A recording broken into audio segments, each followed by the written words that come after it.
Добър ден на всички пчелари!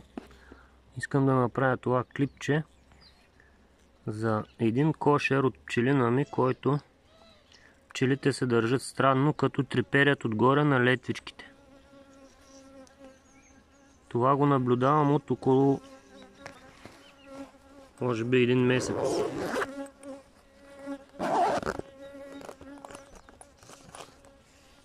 Някои колеги казват, че е от натравяне, някои колеги казват, че е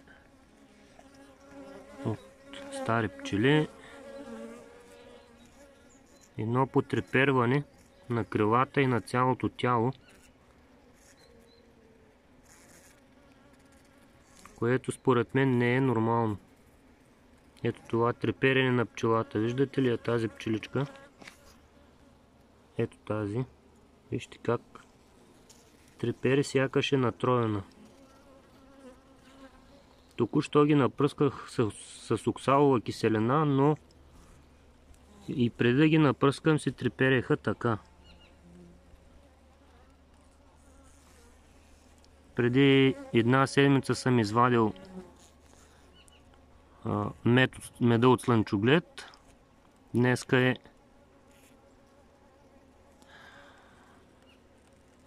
Днеска е 31 юли. Може би един месец и повече са така тези пчели. Имат пило. Навсякъде между рамките има пчели. 1, 2, 3, 4, 5, 6, 7, 8, 9, 10 между рамия с пчели. Времето е облачно, дъждовно, преди около половин час валя.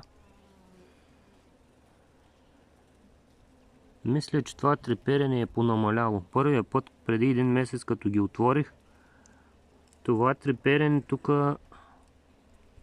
десетки пчели бяха отгоре върху летвичките и трепереха, като сякаш ги тресеше треска.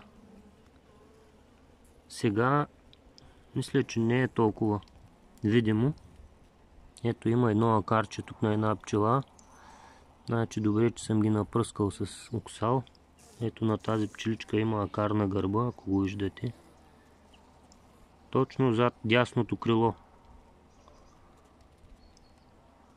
Един кърлеж, хоп, влезе вътре. Добре, оксалата ще подейства. Също така и лентички с Кем 9 съм сложил против акарите. Едновременно с оксаловата, което помогне. Оксаловата ще помогне на акарите, а лентичката се надявам да има по-продължително действие. Това е за сега. Не знам от какво е това треперене. Ето тази пчеличка тук потреперва с крила. Влезе вътре. Това не е. Коя пчеличка? Ето тази, мисля, че се тресе малко. Вижте я. Предимно го наблюдавам в старите пчели. Тази в момента е напръскана с оксалова киселина и може би от това се оръсва. Но треперенето си го има.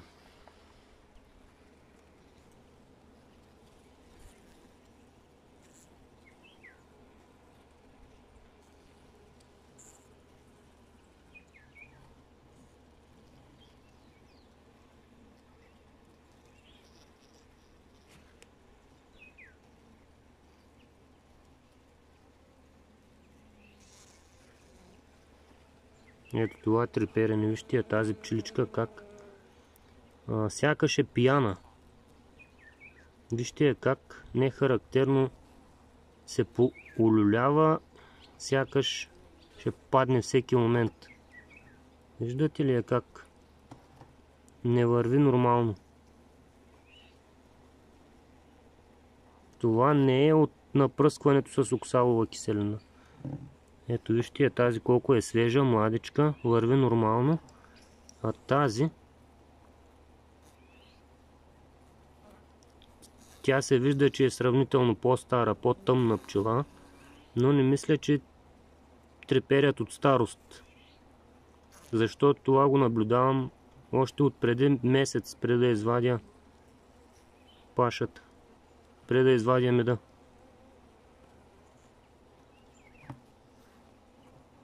Ето тази, дето излиза, и тя е така. Вижте как се завалят, сякаш са пияни. Сякаш нещо им пречи. Ето и тази. Момент. Ето е тази. Така. Коя друга ми се струва така? Да, ето тази същата. Вижте, сякаш ще падне всеки момент и ще умре. А това е млада пчеличка, която се държи добре. Ето. Ето тези се държат добре. Ето го акара на гърба на пчелата. Пак същата пчела. Зад дясното крило, който го вижда, червен акар. Кафяв червен. Точно под дясното крило е на тази пчеличка. Ето я.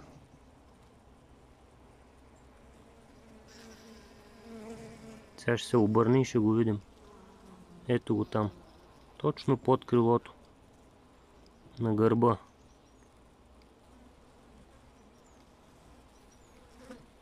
Тези са добре. Ето тази не е добре. Вижте я как трепери. И сякаш ще умре всеки момент. Виждате ли я как трепери? Не знам на какво се дължи това. Ето тази също. Вижте я. Видимо по-стара. Най-вероятно летящите пчели, един колега ми каза, че може да са натровени, но това състояние е вече месец. Това означава, че ако е натравяне, те ще останат без летящи пчели.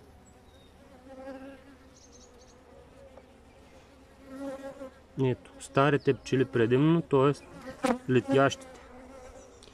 Или умират от старост, или нещо са натровени, пък има пило, имат мед. Преди малко извадих една рамка да я огледам. Бе пълна с мед. Ето тази. Бялата е пълна с мед. Сега с една ръка трудно ще работя. Не искам да вадя, защото всички са... Това е на два корпуса елерски. Някои са ми от фибран. Горният е почти пълен с мед. В средните рамки има на няколко рамки, на 3-4 рамки пило. Но тя и тук ще се заземи. Горния магазин най-вероятно съм го взел с меда и този елерския Langstroth Root съм им го оставил за запас. Така, имат достатъчно мед, поне 20 кг. Да не кажа 20, но 15 има. Най-вероятно и в долния има малко нектар. Горния е запечатан. Не знам дали се вижда. Ще ви дигна една рамка да покажа.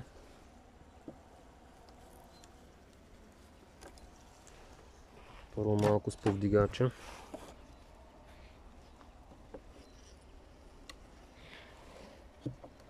Така.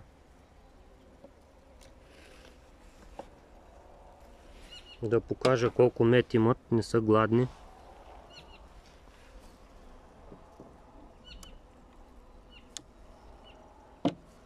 Ето.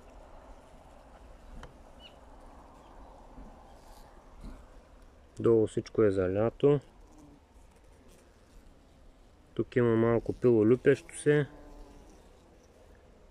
Заливат дебели венци. Почти цялата рамка е пълна с мед. Там долу също изградена, залята с мед. Последната. Ще вдигна и следващата да видя. Леко. Ето, долу всичко е залято. Горе запечатват.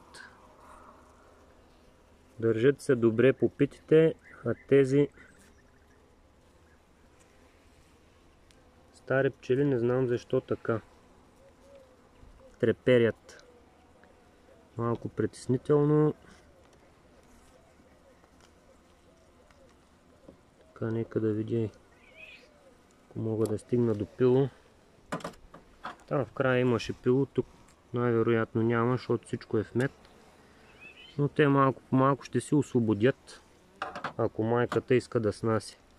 Така, трета, четвърта рамка. Ето. Тук се излюпва пило.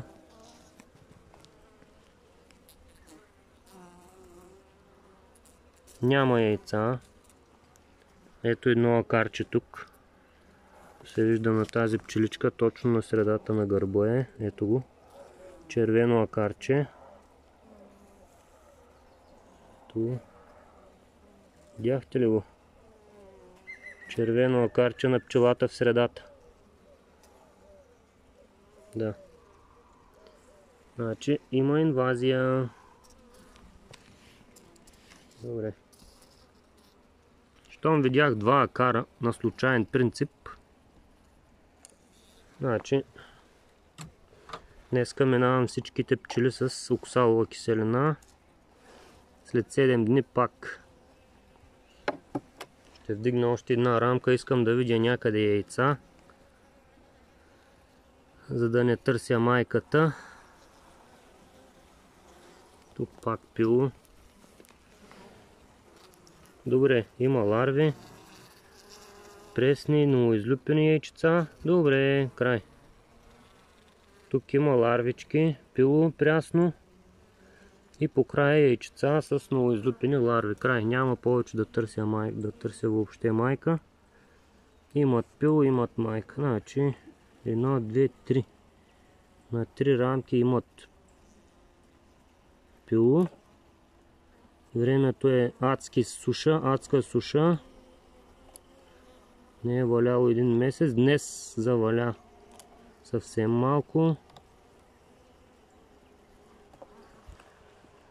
Слънцето се показа. Облаците изчезнаха. Жегата се завръща. Добре. Значи последната е лекичка. Последната рамка е лека. Търтева. Не е търтева. Изградена. Празна. Добре, значи са на 9 рамки. И тази, ако не е търтева, можем да я преместим вътре. Майката да може да снася. Така че мисля, че тези местения са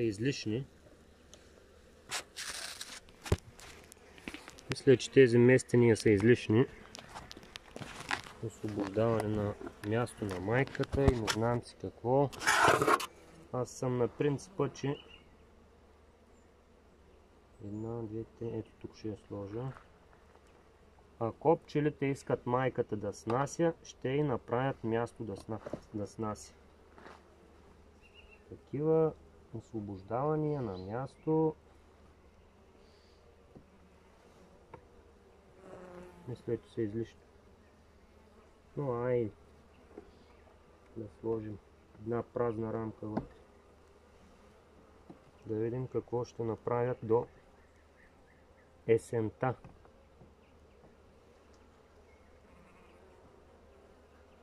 Почнаха да се ядосват.